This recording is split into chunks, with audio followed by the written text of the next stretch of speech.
Très heureux de vous retrouver sur cette chaîne pour cette nouvelle série qui va être sur les personnalités difficiles et donc qui passionnera à la fois les personnes qui s'intéressent à l'astrologie, parce que nous avons tous une partie de personnalité difficile et nous sommes tous entourés de personnes qui ont à différents degrés des traits de personnalité difficile.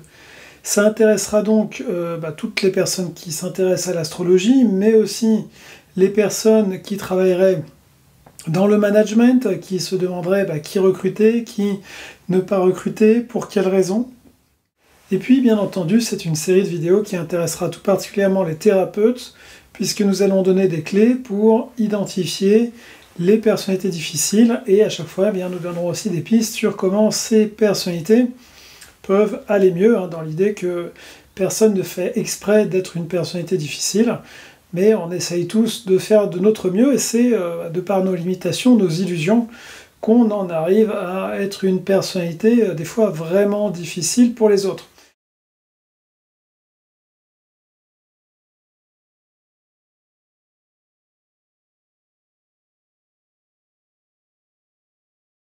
Donc première vidéo, dans cette vidéo nous allons parler de deux personnalités vraiment basiques, vraiment deux polarités, donc une polarité qui est la personne violente, qui est donc une variante, on pourrait dire, du narcissique, le narcissique va de toute façon être violent, mais on va voir dans cette vidéo des degrés, donc on aura 5 cas d'école, 5 personnes dont on va regarder la carte natale, qui ont été effectivement violents, alors à différents degrés, ça va de personnes qui ont réellement tué une ou plusieurs personnes, jusqu'à Steve Jobs, qui était juste un manager abusif.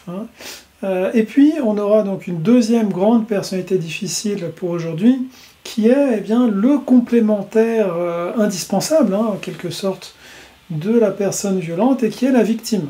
De mon point de vue, il n'y a pas de personne violente sans victime, c'est-à-dire que si la société est organisée, les personnes violentes sont transformées, l'énergie constructive, l'énergie de production, l'énergie de création qu'ont ces personnes violentes dans une société saine, est canalisée d'une façon astucieuse, comme moi je faisais ça d'ailleurs en tant que professeur dans mes classes.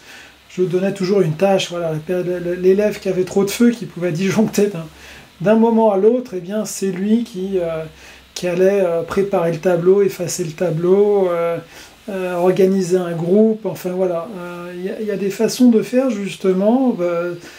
Ces personnes violentes sont souvent des personnes qui ont besoin d'un cadre à la fois tout de même limitatif bien sûr, mais aussi d'une valorisation, d'une bienveillance, d'un cadre de société qui leur montre comment utiliser cette puissance qui est en eux. C'est parce que les sociétés, évidemment, sont malades que les personnes qui ont un feu intérieur intense, qui ont quelque chose d'assez bouillonnant à l'intérieur, en finissent par ne pas savoir l'utiliser, pour n'avoir jamais appris d'ailleurs à l'utiliser dans les 20 ans de leurs études, et n'ont jamais appris à gérer leurs émotions ou quoi que ce soit de cet ordre-là. Donc comme je disais, les situations de violence sont le regroupement de 3 facteurs, donc la société qui n'apprend pas aux personnes à utiliser leur potentiel spirituel, à le mettre en valeur, à guérir leurs parties blessées, à exprimer bien leurs émotions. Deuxièmement, donc il faut une personne qui exprime des tendances violentes, donc par un besoin souvent extrêmement élevé de contrôle, d'insécurité, de fragilité de l'ego, on verra ces facteurs. Et puis, il faut une personne qui se laisse marcher dessus, parce que c'est crescendo, si vous voulez, c'est rare que du jour au lendemain, une personne passe de 0 à 10. Il y a des signes avant-coureurs d'une personne instable, d'une personne qui franchit certaines frontières, et ça, normalement, une personne psychiquement saine, a des anticorps par rapport à ça, qui lui permettent déjà de voir de très loin venir ce profil, donc déjà de contourner le profil, de ne pas rentrer en contact, ou alors de façon très informelle, très distante. Donc il y a une personne qui est poreuse d'un point de vue de la solidité du moi, et qui va laisser donc cet agent pathogène, toxique pour sa personnalité, eh bien, entrer dans sa sphère et finalement produire de la violence. Donc c'est ces trois ingrédients.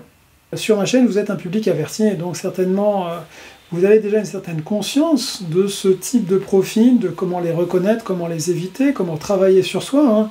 On est tous plus ou moins violents ou victimes, hein. Finalement c'est assez rare les personnes qui seraient zéro des deux, hein. Donc on est assez concernés tous par ces deux postures, hein. Donc la posture d'agresseur qui est plus yang, la posture de victime qui est plus yin, on verra astrologiquement tout ce que cela signifie.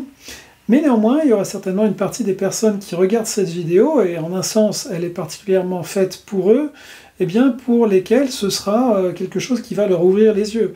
Quand on est une personne, notamment relativement naïve, eh bien, on ne se rend pas compte du niveau de violence du monde. Hein, parce qu'on projette sur le monde notre bienveillance, notre envie fraternelle, notre côté cosmique, bisounours, etc.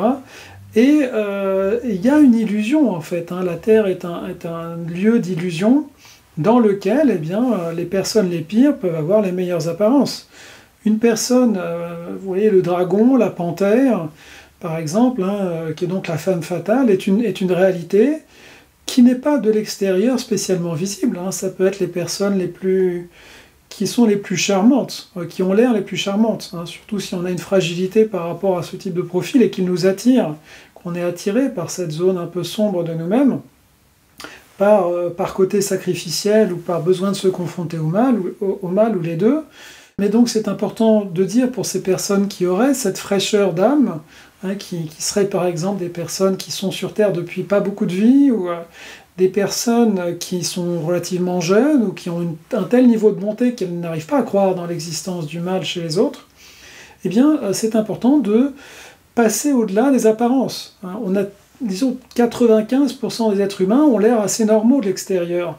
Et donc ils ont cette sorte de beauté, du divin en fait. Hein. L'enveloppe humaine est une création des Elohim, si on veut, quelque chose de très cosmique, et même une âme assez corrompue met beaucoup d'années à dégrader la beauté céleste, hein, qui entoure l'être profond, enfin l'essence profonde de ce qu'est l'être humain. Donc de l'extérieur, en fait, c'est pas facile de distinguer entre une colombe et un tigre. Hein. Les deux peuvent se présenter avec des visages relativement comparables. Et ce n'est que par les actions, réellement, que vous allez savoir à qui vous avez affaire. La proportion de personnes dangereuses dans l'humanité est relativement élevée. Je pense qu'en France, elle est de moins de 50%, je la situerais peut-être à 20-25%, mais ça fait beaucoup en fait de personnes simplement qui se mettent jusqu'à des niveaux plus ou moins graves d'associabilité en premier. Hein, des personnes donc qui ont un manque d'empathie fondamentalement, et pour lesquelles leur survie, leur succès est ce qui importe. Hein. Je vous donne une anecdote là-dessus. Mon père, jusqu'à il n'y a pas très longtemps, faisait encore des formations en management, et donc il formait des personnes qui allaient être des leaders dans des grandes entreprises. Et la moitié des formations qu'il avait, c'était des personnes qui étaient vraiment prêtes à tout pour réussir. Elle en avait le niveau d'éthique qui était de 0. C'est-à-dire que s'il fallait écraser le voisin, elles écraseraient le voisin. Et ça, c'est assez banal, si vous voulez. Ça veut dire que, bon, c'est un type de poste, évidemment, haut manager qui va attirer des personnes qui mettent l'argent, le pouvoir en premier. Hein. Donc on est déjà dans une catégorie qui va attirer des tigres. Hein. Mais c'est pas des cas isolés, en fait. C'est vraiment, à chaque fois que vous êtes dans des zones de pouvoir, eh bien, c'est ce type d'être qui va graviter là. Il y a un certain nombre de critères infaillibles par rapport aux personnes violentes. Tout dépend évidemment quelle âme est aux commandes de la configuration astrologique. Il est clair que si vous avez une configuration astrologique extrêmement lourde du point de vue de la violence, mais que la personne a fait un travail gigantesque sur soi, est arrivée à transformer ça en lumière, en compassion, en force d'action, eh bien, le scénario que je vais décrire ne s'appliquera pas. Mais ça, vous allez le voir assez vite. Est-ce que la personne a une forme d'autodérision sur elle-même? Est-ce que la personne a du recul? Est-ce que la personne a de la maturité émotionnelle? Dans le cas général, quand tous les ingrédients dont je vais parler sont réunis, eh bien, la personne est submergée par son ombre, est submergée par sa partie sombre, et n'est pas en capacité, en fait, de garder le contrôle sur elle-même dans des situations qui impliquent, d'un point de vue très subjectif, sa survie émotionnelle, son image sociale. L'ingrédient principal à regarder sur la capacité d'une personne à avoir recours à la violence, c'est l'utilisation des planètes masculines dites négatives dans l'astrologie traditionnelle et moderne, et le fait que, elles soient mal aspectées et connectées entre elles. Je m'explique. Les planètes qui vont générer de la violence sont Pluton, Uranus, Mars, Saturne, et ce qui peut aggraver ces planètes sont principalement la Lune noire et Chiron. Donc, quand vous avez ces 4 planètes qui forment des aspects entre elles dans une carte, que ce soit conjonction, que ce soit opposition, que ce soit carré, hein, c'est ces aspects-là qui vont les renforcer, si vous voulez, comme si les éléments malveillants d'une ville se groupaient dans un gang. Hein. S'il y a Pierre, Paul et Jacques qui sont dans 3 maisons différentes, bon, ils vont faire un peu de grabuge dans ces différentes maisons, mais ça ne sera pas du tout du même ordre que si Pierre, Paul, Jacques fomentent un mauvais coup ensemble, d'accord? Donc, vraiment typiquement dans les personnes les plus violentes, nous avons 3 de ces 4 maléfiques qui sont en relation et qui du coup combinent leurs énergies donc de structure sombre pour Saturne, de destruction pour Pluton, de force guerrière pour Mars et de changement brusque pour Uranus. Quand il y en a 3 des 4 qui sont dans des aspects tels que j'ai décrits, là vous pouvez être sûr que la violence sera présente dans la vie de la personne. Pour que cette violence ait lieu sur les autres, pour être sûr en tout cas que la violence ait lieu sur les autres, on a aussi le besoin que cette personnalité ait une force guerrière en elle, ce qui va être notre deuxième critère. Je prends un exemple de violence extrême, hein, comme je vous ai dit dans l'introduction, on ira voir aussi chez un Steve Jobs, donc manager abusif qui criait sur tout le monde, mais qui n'a tué personne, comment ça se manifeste à un degré moindre. Hein. Mais on commence par les degrés un petit peu extrêmes, pour vraiment vous donner, situer aussi sur une échelle hein, où se situe la personne que vous étudiez. Donc chez Bertrand Cantat, donc le chanteur des Noirs Désirs, qui a donc tué sa compagne et dont l'autre compagne s'est suicidée. Il y en a une, bon la violence est tout à fait avérée, dans l'autre cas les témoignages divergent un peu. Enfin bon, une personne qui est capable de tuer quelqu'un, on peut imaginer qu'il était quand même assez violent avec une deuxième. Et la configuration va tout à fait dans ce sens. Donc, on a dans cette configuration d'un côté Mars et Saturne, et de l'autre, on a Pluton et Uranus. Donc là, il a le quatuor gagnant. Il n'y a pas besoin même d'avoir 4. Il y a des tueurs en série qui n'ont que 3 des 4 dans ce genre d'aspect. Mais là, c'est vraiment le cas parfait. On a l'opposition, on a les 4 planètes fautives, et l'issue est garantie avec le deuxième critère auquel on arrive tout de suite. Le deuxième critère qui est important et qui permet quand même de conclure à une violence sur les autres assez probable ou même ultra probable, c'est que la personne aurait une capacité guerrière.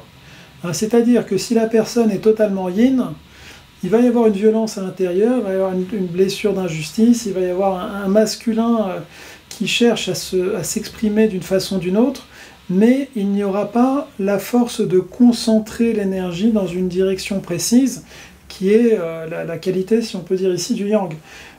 Cette qualité yang, elle vient de 4 signes, c'est donc le Capricorne. Alors chez Bertrand Cantat, c'est l'ascendant Capricorne hein, qui va être le canaliseur. On a aussi chez lui le milieu du ciel et Neptune Scorpion, hein, qui là est une deuxième force martiale, hein, puisque Mars est à domicile en Scorpion, Mars est exalté en Capricorne. Donc il faut cette combativité, il faut cet usage possible de la violence rendu possible donc, par ces signes-là. Ça pourrait être aussi, mais je dirais quand même à moindre degré que les 2 premiers dont j'ai parlé, c'est-à-dire Capricorne et Scorpion. Scorpion serait probablement en numéro 1, hein, Capricorne est en numéro 3, Bélier en numéro 4, et numéro 3 ce serait Taureau, on va voir pourquoi au fil de cette vidéo. Mais en tout cas, le Taureau est aussi très combatif, très sur son territoire, très présent, très prêt à se battre s'il le faut, hein. Il y a ce côté protecteur de l'ours, si vous voulez, dans le taureau, qui est prêt donc à se battre pour protéger ses avoirs, pour protéger son territoire, qui peut aussi, disons, donner cette force de violence. De ce point de vue du caractère martial, hein, Bertrand Cantat, bien que superficiellement on pourrait dire c'est un poisson, c'est un gentil, donc attention, hein, c'est pas parce qu'une personne est poisson, ou gémeaux, ou vierge, ou je ne sais quoi, que ça suffit à le dédouaner d'une violence potentielle. Alors c'est vrai que c'est des signes par nature qui vont être plus coulants, plus adaptables, plus ceci, plus cela, mais sur fond d'une configuration violente, eh bien, il ne faut pas s'y fier. Là, par exemple, Bertrand Cantat, donc il y a l'ascendant Capricorne qui donne quand même une froideur émotionnelle potentielle. On a une maison 1 qui est quand même blindée, donc là, l'envie de passer à l'action à fond, l'adrénaline, le besoin de s'imposer, il est quand même grand par cette maison 1. Et puis vous avez encore Jupiter et Vénus qui sont en bélier, hein. Donc là il y a quelque chose d'un excès de bélier en rapport avec le féminin. Bon, tout ça culmine évidemment avec les carrés qui sont faits à la Lune, hein, la Lune conjointe à Lune noire. Donc ici, l'exutoire de la violence va être la Lune et va être Vénus, hein, pour les deux raisons qu'on a données. Mais donc voilà, la quantité yang chez Bertrand Cantat fait que son problème existentiel profond par rapport aux énergies masculines ne trouvera sa solution que dans la violence, hein, ce qui n'excuse pas, puisque justement, en tant qu'être humain, on est censé prendre conscience de ces choses-là, les transformer et en faire des bonnes choses, hein. Mais bon, il y avait quelque chose, quand on voit sa carte, de très très prévisible quand même. Prolongeons ce deuxième critère à travers le cas de la carte natale d'Hitler. Dans la carte natale d'Hitler, eh bien, là aussi, on a une quantité d'énergie masculine qui est très importante, puisque la Lune est conjointe à Jupiter en Capricorne, hein. Donc ici, c'est le prêtre de l'ordre, la personne qui a envie de créer de la discipline.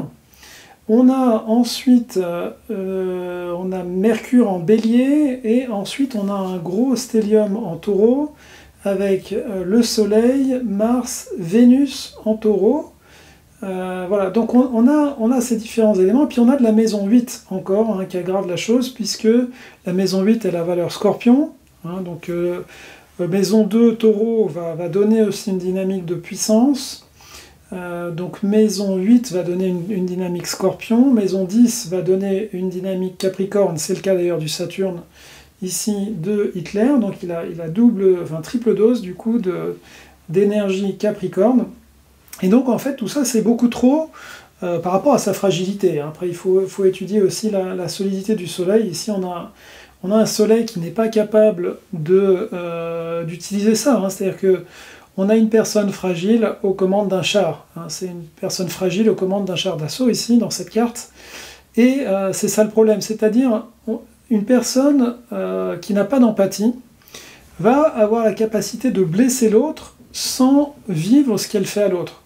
L'empathie en astrologie, et c'est vraiment très illustratif dans le cas de la carte d'Hitler, est de deux natures, hein, comme dans la psychologie. Il y a une empathie qui est intellectuelle. L'empathie intellectuelle vient des signes d'air. Donc, plus une personne a de signes d'air dans sa carte, plus eh bien, elle est capable de comprendre ce que vous lui dites intellectuellement et de mentaliser, de faire des catégories qui lui permettent de se détacher de son émotionnalité. Et puis, deuxième type d'empathie, c'est l'empathie émotionnelle, qui est liée au signe d'eau, mais enfin quand même beaucoup plus au Cancer et au Poisson. Le Scorpion est une émotionnalité sous armure, hein, donc c'est une empathie qui est plutôt émotionnelle dans le cas du Scorpion, et qui est beaucoup moins compassionnée par nature, hein, pas dans la forme brute du Scorpion. Donc une personne qui a peu de Poisson et de Cancer, ou des maisons correspondantes, c'est-à-dire maisons 4 et 12, eh bien, a une empathie émotionnelle faible, hein. Et si vous combinez, comme dans le cas d'Hitler, une empathie intellectuelle relativement faible, qui n'est pas désastreuse, parce qu'il y a quand même un petit peu des éléments en balance, mais ils ne sont pas très confortables, ils sont blessés, hein, c'est son peintre blessé, là, en balance, une absence d'empathie émotionnelle, ben vous avez une personne qui peut tout à fait faire du mal aux autres sans en ressentir le moindre remords, ce qui est quelque chose qu'on appelle un sociopathe. Autre cas de figure, hein, pour confirmer cette hypothèse, le cas de Napoléon Bonaparte est tout à fait dans la même configuration, hein, du général indifférent, on pourrait dire. Napoléon, c'était quelqu'un qui pouvait mener une campagne, emmener des dizaines de milliers de personnes, des fois plus, à la mort, et puis dire une nuit de plaisir à Paris effacera tout. Hein. C'est-à-dire que son âme était dissociée entre la nécessité guerrière politique. Hein. Je ne pense pas que c'était quelqu'un de profondément mauvais, mais par contre c'était là encore un char d'assaut totalement indifférent aux souffrances qu'il pouvait causer. Donc on n'est pas, pour moi, dans le cas d'un psychopathe chez Napoléon Ier, mais on est dans le cas d'une personne d'un niveau d'indifférence vraiment, vraiment inquiétant quand même, avec un soleil beaucoup plus solide, hein, que dans le cas d'Hitler, puisqu'on a un beau soleil lion le jour étant favorable évidemment au soleil, qui quand même ici donne quelque chose de lui-même et pas seulement tire sur tout ce qui bouge. On a donc Lune et Pluton qui sont en Capricorne, hein, donc cette énergie de détachement émotionnel ici. On a l'ascendant Scorpion, Jupiter en Scorpion. On a Jupiter qui est aussi en maison 1. Donc ici on a vraiment quelque chose d'assez écrasant quand même du côté eh bien, du contrôle, du pouvoir. Hein, Saturne en Cancer n'arrange pas vraiment, puisque Saturne va rigidifier un petit peu ici le Cancer. Quatrième exemple de personne violente, hein, pour vous montrer que ça peut toucher à peu près tous les signes. Hein. Là on a une personne du signe du Sagittaire. Évidemment, les Sagittaires sont facilement des dictateurs, il y a un côté impulsif en tant que tel. Hein, le Sagittaire est plutôt moins porté à la violence, je dirais, qu'un autre signe, mais bon, il reste une forme d'action un petit peu impulsive, donc il va s'exprimer ici chez Ted Bundy. Donc ce n'est pas le signe du Sagittaire, à mon sens, en tant que tel, qui est fautif, mais ce sont les 4 planètes fatales dont on a parlé précédemment, à savoir qu'on a Saturne et Pluton rétrogrades, les deux, qui sont ensemble, d'une part. D'autre part, nous avons Mars opposé à Uranus, hein, donc déjà les 4 sont activés là, par ces combinaisons. Ces planètes-là, seules, ont un effet bien sûr, mais n'ont pas un effet violent. En revanche, à partir du moment où elles sont 2, et là il y a 2 groupes de 2 chez Ted Bundy, elles deviennent, ça augmente le degré. Hein. Si vous en avez 3 c'est pire, 4 c'est pire, là on a 2 x 2, bon, c'est relativement élevé. Et ce qui aggrave le cas donc chez Ted Bundy, eh bien, c'est que quand même l'endroit qui est le plus inquiétant, qui est cette conjonction Saturne-Pluton rétrograde en Lion, bon c'est peut-être un petit peu aggravant le fait que ce soit en Lion, eh bien que tout ça soit à l'angle droit d'un carré, hein, un carré hanté on peut dire, entre le milieu du ciel Taureau, hein, donc là on retrouve quand même le signe du Taureau dont on a parlé, Scorpion et Lion, hein, donc là on a un carré fixe, donc avec des idées fixes, et tout ça arrive en Scorpion sur Vénus et Mercure rétrograde, donc cette violence va s'abattre sur des enfants, adolescents, femmes, logiquement. Hein. Et on en vient à notre dernier exemple de personnes violentes pour cette vidéo. Hein. Vous mettrez dans les commentaires quelles sont vos expériences et quelles sont vos conclusions astrologiques si vous avez envie. Donc ici Steve Jobs, donc on n'est plus dans le cas d'un serial killer ou d'un meurtrier ou d'une personne totalement indifférente à autrui, mais on est quand même dans le cas d'un manager abusif qui projette ses souffrances d'enfance sur les autres. Steve Jobs était un enfant abandonné, il n'a jamais pardonné à ses parents, il avait quand même une fragilité extrême de la personnalité qui le menait, eh bien, par son ascendant vierge à une forme de perfectionnisme extrême, et ce perfectionnisme, eh bien, il était violent avec les autres pour l'atteindre. Hein. Tout devait être parfait, tout devait fonctionner du premier coup, et les personnes se faisaient disputer, et il abusait de sa position en fait de manager pour sous-traiter la souffrance de son enfance. Hein. C'est toujours on pourrait dire le corps de souffrance de la personne violente qu'il essaie de projeter sur les autres pour que les autres puissent ressentir. La violence de la personne violente, sans l'excuser, est une bouée de secours. C'est une poubelle qui sort comme ça, un petit peu de façon aléatoire, pour essayer de s'en débarrasser, et dans l'idée aussi que l'autre puisse ressentir et lui venir en aide éventuellement, tout ça étant évidemment très inconscient. Concernant Steve Jobs, il y a quand même des éléments guerriers à nouveau. On a principalement chez lui des éléments du bélier, par la lune en bélier. Lune extrêmement réactive, extrêmement attaquante en cas de fragilité psychique. Ça peut donner des bonnes choses. Il y a des personnes avec une lune bélier qui s'en servent pour être punch dans la société, pour faire avancer les choses. Mais sur fond de personnalité blessée, la lune en bélier est plus dangereuse que le soleil, l'ascendant ou autre planète bélier. Parce que quelque part, elle n'est pas à sa place. Si vous voulez, le féminin armé, c'est déjà c'est la vulnérabilité exposée, mais qui prétend avoir une armure, qui a une arme, etc. C'est un peu plus problématique en moyenne la lune en bélier que d'autres positions bélier, même si on a vu des position en bélier dans les cas précédents, de points qui n'étaient pas la lune. Donc chez Steve Jobs, il y a ce côté guerrier de la lune en bélier. Nous avons donc la Vénus aussi en Capricorne, nous avons Saturne en Scorpion, nous avons Mars, maison 8, et puis nous avons la maison 10 aussi, par Jupiter. Donc voilà, le compte est bon, on en a quand même une bonne quantité. Et donc c'est une personne qui, quand elle est blessée, va pouvoir taper fort par ces différents éléments. Ensuite, le cœur du problème ici pour nous, c'est le carré Mars-Uranus. Donc la force, Mars, la protection, qui va sortir de façon irruptive, Uranus. Donc on a 2 des 4 cavaliers de l'Apocalypse. Heureusement, dans le carré que ça forme dans sa carte, c'est adouci par Neptune, donc il est lui-même victime.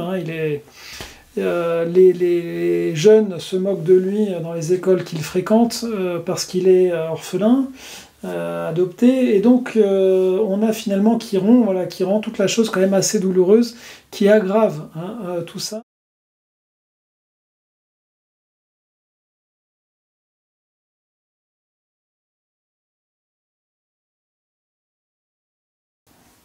Et deuxième type que nous étudions dans cette vidéo, la victime. Il n'y a pas de personnes violentes sans victime. C'est vrai que la modernité tend plutôt à nous pousser dans la croyance qu'il y aurait des victimes absolues avec un mal absolument aléatoire qui leur tomberait dessus comme ça, comme une tuile qu'on n'aurait pas pu prévoir. Et évidemment, toute personne qui a étudié des disciplines spirituelles, ésotériques, religieuses, sait qu'au contraire, les choses arrivent pour des causes, et c'est, disons, la somme de ces causes qui fait que ça arrive à telle personne plutôt qu'à telle autre.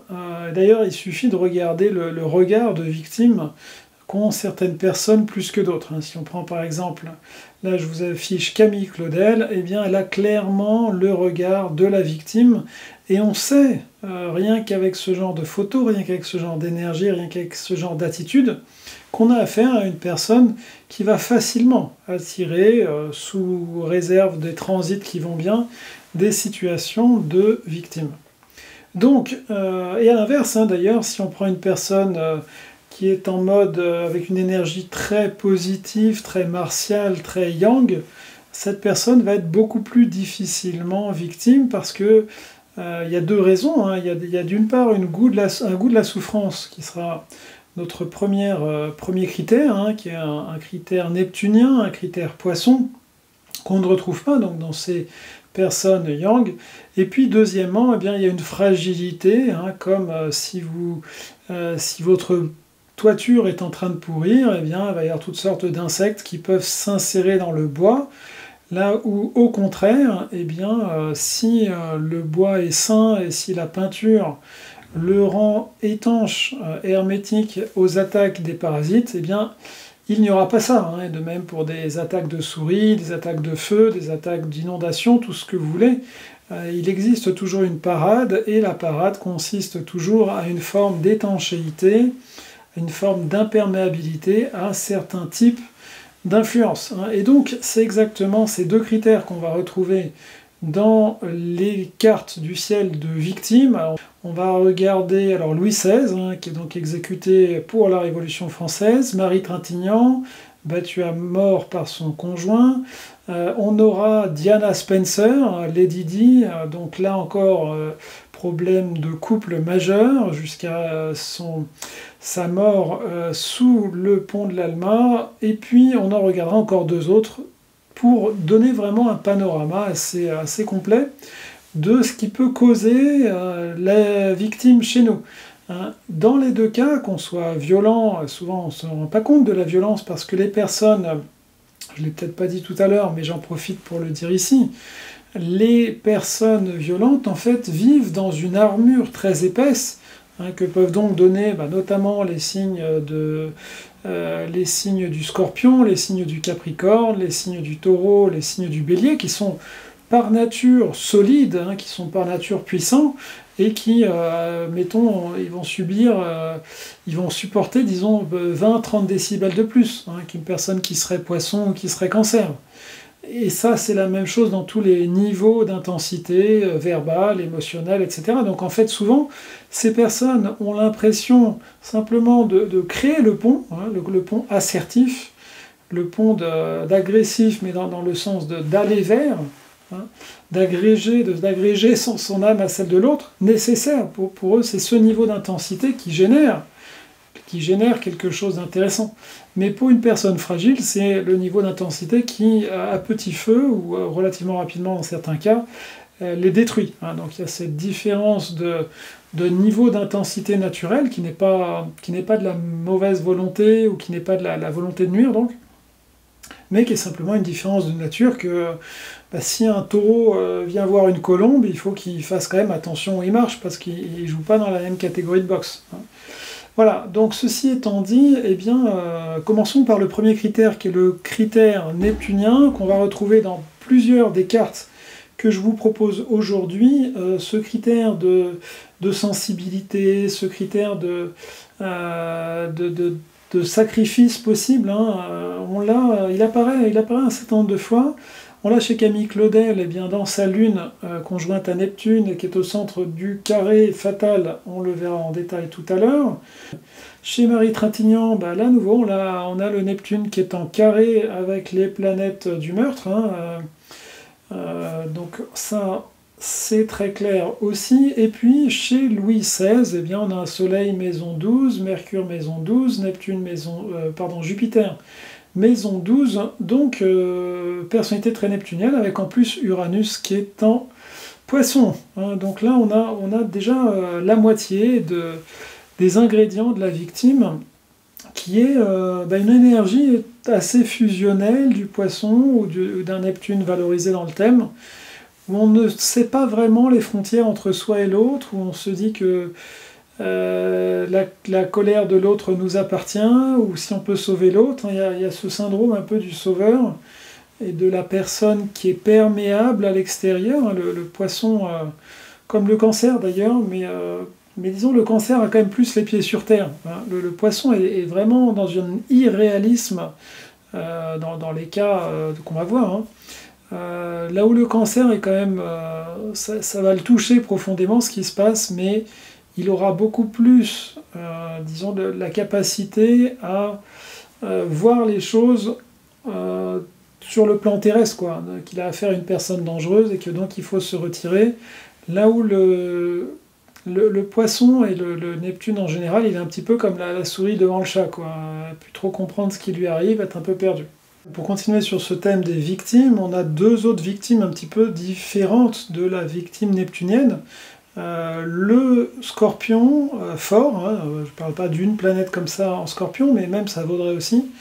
Le Scorpion, lui, va apporter quelque chose qui est de l'ordre d'une malédiction et qui va être perçu comme tel. Et donc le Scorpion va quand même avoir cette impression de lourdeur, de pesanteur, de destin qui s'acharne sur lui. En fait, toute planète qui est Scorpion ou en maison 8 peut donner quand même cette impression de victime, mais qui est une impression de victime un petit peu plus impersonnelle.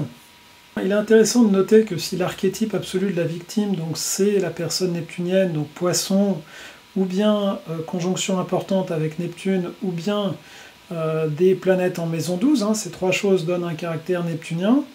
Donc ça c'est vraiment l'archétype, mais il y a un archétype secondaire qui est intéressant, qui est la personne de type Scorpion, qui va très facilement avoir l'impression aussi d'être victime, mais une victime un petit peu moins consentante quand même que le Poisson. C'est-à-dire que le Poisson c'est vraiment... j'étais en train de rêver, puis je me suis retrouvé dans un filet, je ne sais pas pourquoi. Hein. C'est vraiment ça le scénario, Poisson. Le scénario Scorpion, il est d'un autre ordre, c'est plutôt... J'ai vu quelque chose qui m'a attiré magnétiquement, c'est plus de l'ordre de l'hameçon, si vous voulez, où j'ai bien vu qu'il y avait quelque chose de dangereux, mais justement, c'est ça qui m'attirait. Il y avait ce sex appeal profond, magnétique, inconscient, un petit peu vampirique presque. Et donc c'est ce genre de victime en fait, le Scorpion. Le Scorpion va... C'est aller à la limite du socialement acceptable, aller à la limite de la mort, et quand j'aurai franchi cette limite entre moi et la mort, je trouverai Dieu. Hein. Donc mais on n'est pas obligé là non plus évidemment de vivre ça comme victime. Hein. Sœur Emmanuel, par exemple, personne très Scorpion, va dire qu'elle a été dans les zones les plus sombres, les plus difficiles, les plus mortifères, mais que c'est justement là qu'elle a trouvé Dieu. Et de là, elle n'est pas, elle, rentrée dans ce schéma de victime. Mais il est vrai qu'une personne qui a beaucoup de scorpions, hein, Soleil, Lune, Ascendant, ou plusieurs planètes en scorpion ou maison 8, eh bien, elle va quand même avoir des fois l'impression que le destin s'acharne sur elle, ou une certaine catégorie, hein, de personnes. Ça peut être souvent c'est quand même dans le couple hein, que se jouent les énergies scorpions, ou dans le cadre familial, ou du contrôle professionnel, hein, trois grands scénarios, et plus la maladie éventuellement. Donc là, les énergies scorpions vont effectivement donner l'impression quand même de « Ah, c'est à nouveau sur moi que ça tombe hein. ». Il n'y a pas cette résignation qu'il pourrait y avoir chez le Cancer, mais il y a l'impression d'un combat qui n'en finit pas. Hein. L'énergie n'est pas la même. Et donc, comme je disais, finalement, le Cancer va avoir ce côté un petit peu... c'est long, hein, quand est-ce que ma maman arrive hein. Il y a l'attente un petit peu proustienne du début de la recherche du temps perdu chez le Cancer, ah oui, non, là quand même, j'ai l'impression d'être un peu seul, j'ai l'impression d'être un peu isolé, et de ressentir beaucoup de choses et de ne pas savoir trop quoi en faire. Hein. Le Cancer est tendanciellement quand même des trois le moins victime. Puis le deuxième ingrédient qui va faire une victime, eh bien c'est le plus souvent une planète personnelle qui reçoit des aspects difficiles. C'est-à-dire une planète personnelle fragile, ça peut être par sa position en signe, mais c'est en général aussi par des aspects qu'elle reçoit.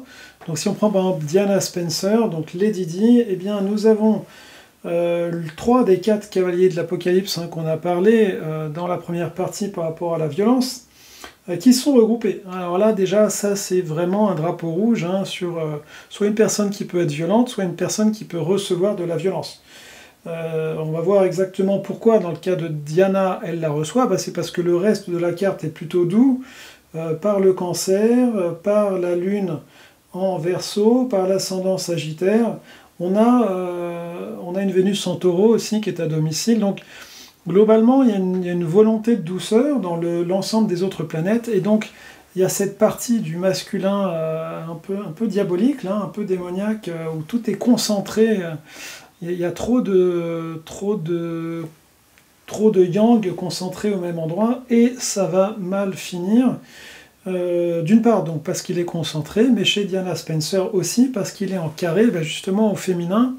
C'est-à-dire Vénus, il est en opposition à l'autre féminin qui est la Lune, et puis c'est opposé à Chiron. Donc c'est vrai que la quantité d'ingrédients pour que Diana Spencer souffre est très élevée, beaucoup trop élevée pour que ça puisse se passer bien. Donc si on décode un petit peu ce que ça veut dire, eh bien voilà, elle a une âme un petit peu un petit peu futuriste, un petit peu qui veut créer une société plus juste, là, par sa lune Verseau maison 2, elle a envie, elle rêve d'un futur plus égalitaire, plus dans le partage, par cette lune, elle veut créer un paradis terrestre communiste, on pourrait dire, si on extrapolait un petit peu. Et en même temps, elle a cette Vénus taureau, là, qui aspire à recevoir un certain confort, recevoir une certaine mise en valeur. Elle a besoin quand même d'être mise en valeur par des choses matérielles. Et donc elle va accepter, en fait, elle a ce côté très maternel, elle était donc professeure en maternelle justement, et elle va accepter donc la proposition de devenir la future reine, hein, théoriquement évidemment.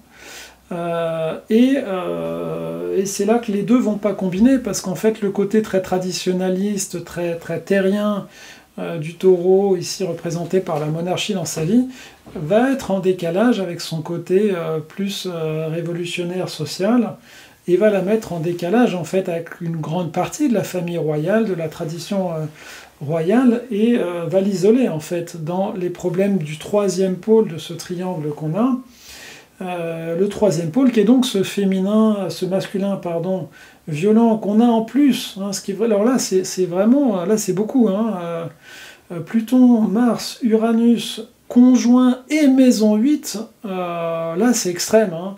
Son masculin est vraiment un masculin qui monte des profondeurs des enfers.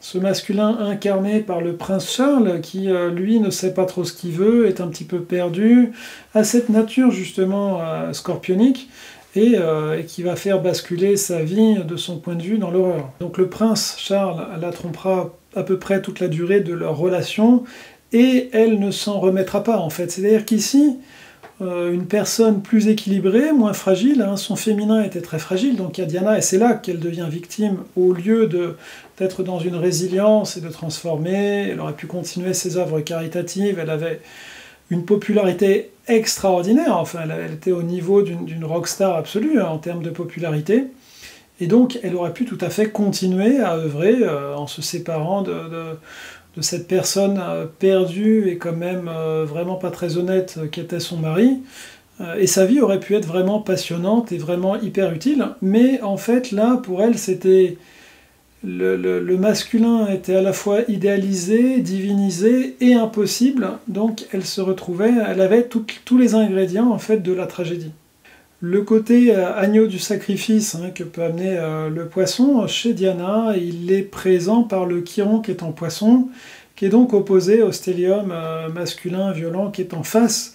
Et c'est comme si donc elle prenait sur elle les péchés de la famille royale en fait, hein. Il y a un héritage qui date de plusieurs générations, mais notamment de Philippe Mountbatten, voilà, il y a cette violence qui vient déjà depuis plusieurs générations, qui vient de la Grèce, qui vient de tout un tas de facteurs karmiques, et quelque part, Lady Di va prendre sur elle, hein, le côté sacrificiel du poisson et du Chiron, qui là va la faire souffrir toute sa vie, le côté toxique en fait de cette famille qui suit des règles un petit peu rigides, qui ne laisse pas justement le génie bienfaisant de Lady Di s'exprimer. Pour savoir dans quel domaine une personne va être victime, potentiellement, hein, là encore on peut redresser son scénario intérieur et ne pas rentrer dans les drames karmiques ou les drames profonds qu'on peut avoir en soi. Lady Di, encore une fois, n'était pas obligée de se sentir victime de Charles. Elle avait choisi par naïveté, par rêve de grandeur sociale, par rêve de sa propre destinée, un homme qui n'était pas prêt en fait à vivre ce même rêve. Donc elle aurait dû simplement comprendre son erreur, comprendre quel était son besoin sous-jacent, et voir quelle était une façon plus raisonnable de vivre ce besoin. Mais donc, on va voir quelle est la planète qui est la plus fragile dans le thème, la planète qui reçoit éventuellement ces aspects des 4 cavaliers de l'Apocalypse, qui ne sont pas en tant que tels des mauvaises planètes, hein, mais concentrés en général, ils donnent une brutalité qu'on n'est pas capable de gérer en tant qu'être humain. Et donc c'est cette planète qui va subir, hein, et notamment dans les planètes personnelles. Donc si c'est le Soleil, eh bien c'est une personnalité généralement fragile, effacée, hésitante, indéfinie, qui a peur de se montrer. Si c'est la Lune, eh bien c'est une sensibilité profonde, féminine, une magie intérieure, une émotionnalité profonde ici qui est blessée et blessable. Vénus va parler davantage de la sphère amoureuse, amicale. Mars va parler éventuellement du masculin, qui peut être fragile, hein, le passage à l'action, le courage, l'assertivité. On a des qualités un petit peu plus comme le Soleil, mais quand même plus ciblées vers l'action, des qualités du Bélier. Et puis Mercure, eh bien, ça va être notre communication, notre enfant intérieur, qui ici vont pouvoir être mis à mal.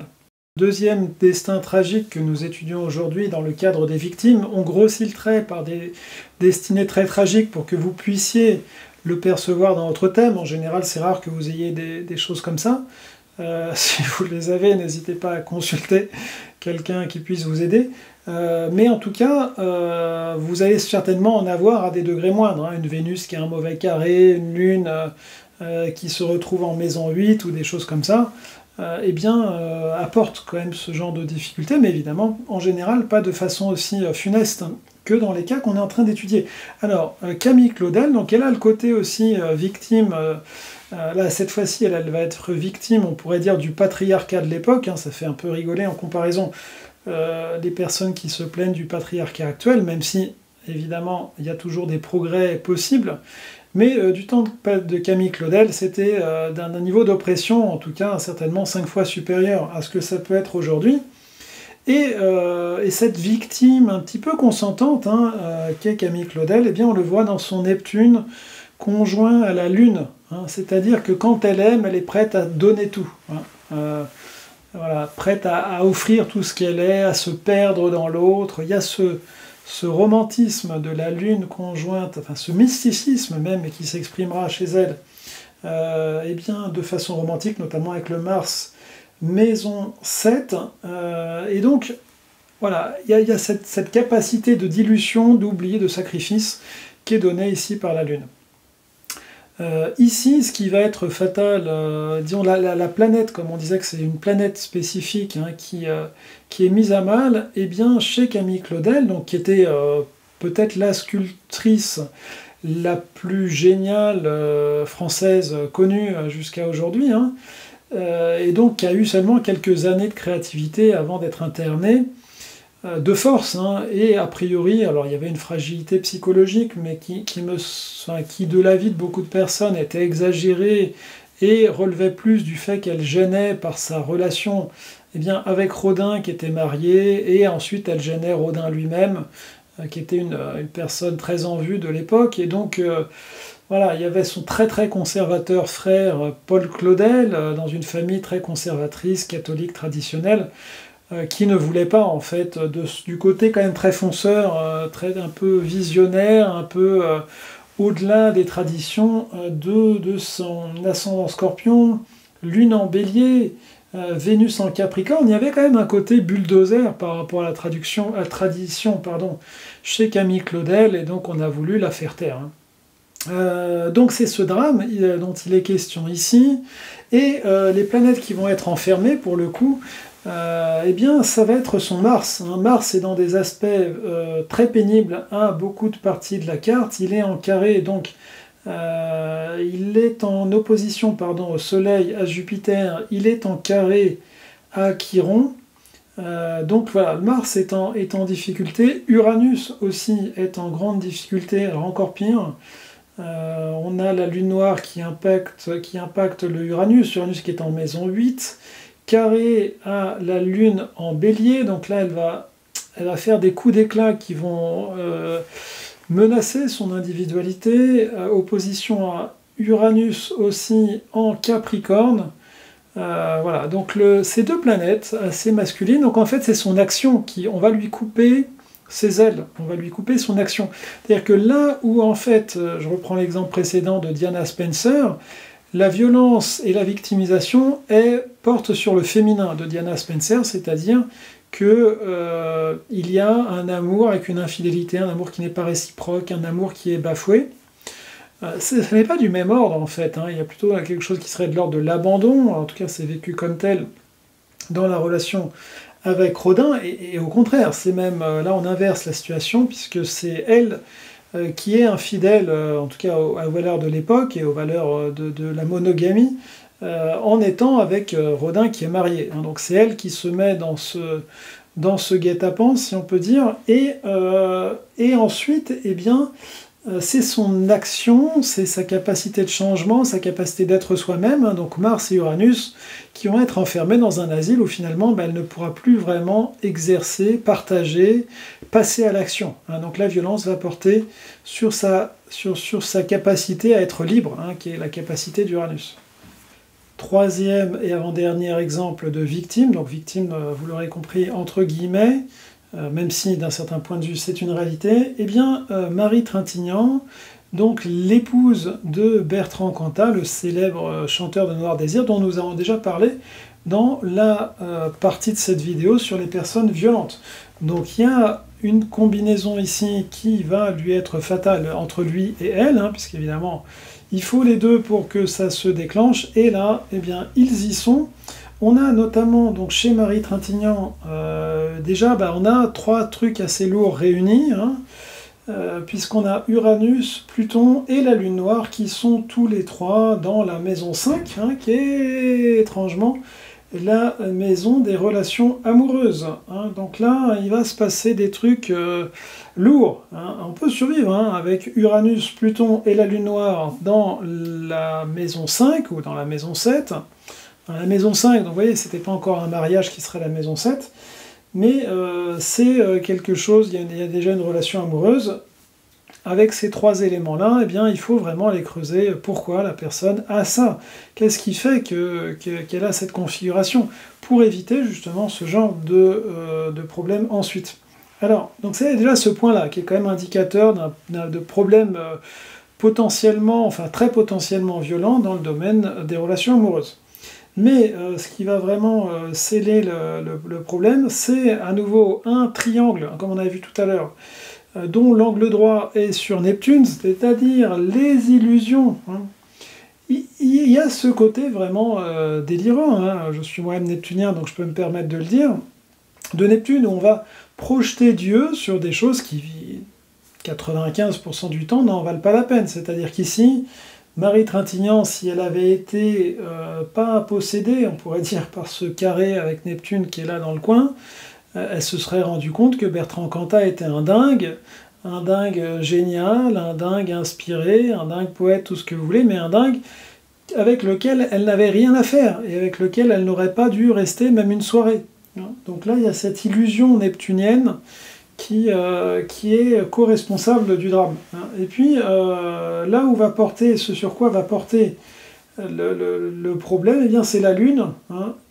Donc, à nouveau, le féminin, et ce féminin, il est face à beaucoup de choses, hein, malheureusement. Vénus, le milieu du ciel, le Soleil, Saturne, on a ensuite encore Jupiter. Donc la Lune, ici, elle est écrasée par une foule de planètes qui sont pas si terribles, hein, à part Saturne qui a mauvaise réputation. Le reste pourrait passer, hein, mais c'est quand même un Saturne maison 10, Soleil maison 10.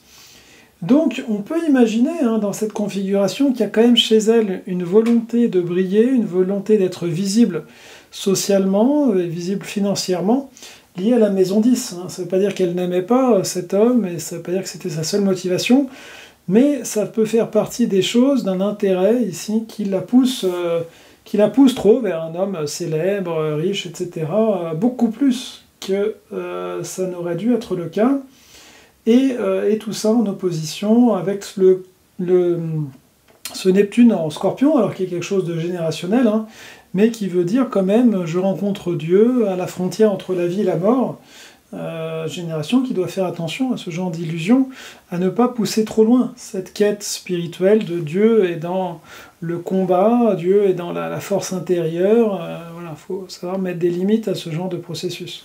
Un dernier exemple célèbre de victime, eh bien, c'est l'exemple de Louis XVI. Bon, évidemment, vous savez, il a été décapité durant la Révolution française, ce qui fait évidemment de lui une victime de ce processus politique où il a été impliqué sans l'avoir voulu, même s'il a fait des choix certainement stratégiques, diplomatiques, personnels, etc. Il reste qu'il n'a pas cherché et qu'il peut donc rentrer dans cette catégorie des victimes. Donc on a chez lui aussi un certain nombre d'éléments qui expliquent cette conclusion funeste. On a tout d'abord 3 planètes qui sont en maison 12, hein, puisqu'on a le Soleil, on a Mercure, on a Jupiter. Bon, ce Soleil maison 12, hein, ça augure quand même de difficultés. On peut réussir avec un Soleil maison 12, on va voir ce qui aggrave le cas. Hein, on peut même réussir brillamment, hein, avec un Soleil qui est notamment qui soit en fin de maison 12, là c'est pas le cas. Mais en tout cas, voilà, c'est le premier ingrédient. Le deuxième ingrédient assez majeur, eh bien, c'est un carré qui apparaît clairement, qui est un carré donc avec le milieu du ciel, l'ascendant, Uranus et Pluton et le fond du ciel. Donc, carré ici qui est mutable. Hein. Donc, il y a de l'instabilité, et cette instabilité, eh bien, n'est pas sans violence, hein, puisqu'on a 2 des 4 cavaliers de l'Apocalypse dans ce carré mutable. On a Uranus, on a Pluton. Hein, donc de ce point de vue, ça sent pas très bon. D'autant que Pluton est conjoint à 2 autres planètes problématiques. Enfin 2 autres points problématiques. L'un qui est Chiron, hein, donc Chiron en maison 4 dans la famille, donc il y a des problèmes dans la famille. Et puis Eris, qui est la planète de la révolte. Là, ça lui tombe un peu dessus, hein, ce Pluton qui était conjoint à Eris au moment de sa naissance. Il y a quand même la puissance de la révolte, la puissance de taper du poing sur la table. J'ai une vidéo sur Eris, si vous voulez en savoir plus, mais clairement ici, ça aggrave la configuration. Et sur quoi cette violence quand même, hein, de ce trio, enfin on pourrait dire quatuor, hein, Pluton, Eris, Chiron, Uranus, hein, là ça fait quand même beaucoup aussi. Ben, ça va tomber sur sa carrière, c'est-à-dire sa carrière de personne qui pouvait parler, ici, au milieu du ciel en Gémeaux, donc sa carrière de roi, hein, ça va pas bien se passer. Et puis